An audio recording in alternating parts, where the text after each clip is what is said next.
Hi, this is Tawny with the Kinsman Free Public Library, and today's book recommendation is The Readers of Broken Wheel Recommend by Katarina Bivald. This book, before I begin, I love books about books. That's probably one of my favorite genres outside of horror books, specifically creepy kid horror books.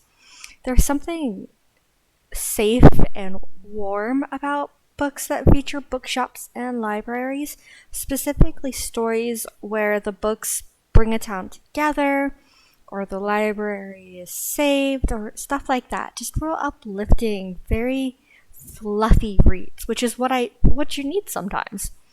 The Readers of Broken Wheel recommend is just that. It's one of my favorites. It centers around two characters, Sarah and Amy, in a small Iowa town called Broken Wheel. Broken Wheel is like any typical small town. It's far away from any major city, not much happens, and it could probably be doing better than it is.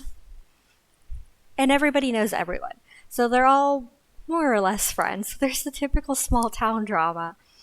Sarah is our main character. She is from Sweden, and her and Amy were pen pals writing back and forth when Amy invites Sarah to come visit Broken Wheel. Sarah leaps at the chance and packs her bags and gets on a plane and doesn't hear anything from Amy. And then in the weeks leading up to it, so she arrives in Iowa, goes to the house, only to find out Amy died. And Amy has been dead for a little bit. Not really sure what to do with herself, Sarah says, okay, I guess I'll just stay.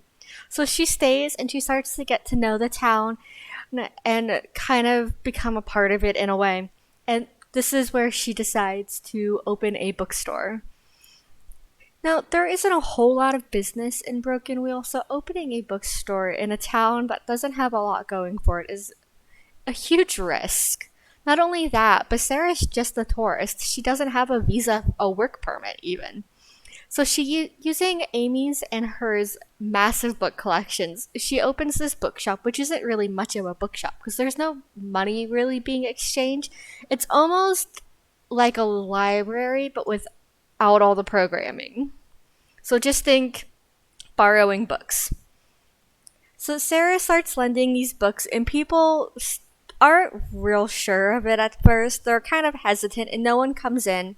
But slowly the town starts warming up to this idea of the bookstore, and they become invested in its success, and the bookstore starts changing Sarah and the town at the same time. So while the story is about the bookstore, it's also about small town life and the power that books and reading can have at just encouraging you to want to feel better or to be better. So not only is it about books and the love of books and small town life, but there's plenty of drama and stuff that happens too. There's a small love story. There's a little bit of something for everyone in this book. I think if you like fluffy reads, you just want a distraction, something you can curl up with something hot to drink, The Readers of Broken Wheel recommend is definitely that story. It's perfect. It's a quick read. The characters are lovable, even the grumpy people. You know, the town grump that every town has. They're so easy to love and get invested in that you almost don't realize you've read the whole book until you go to close it. So definitely give this a shot. It is available on Libby and Overdrive. And I think you guys would really like it. All right, thanks for listening. Bye.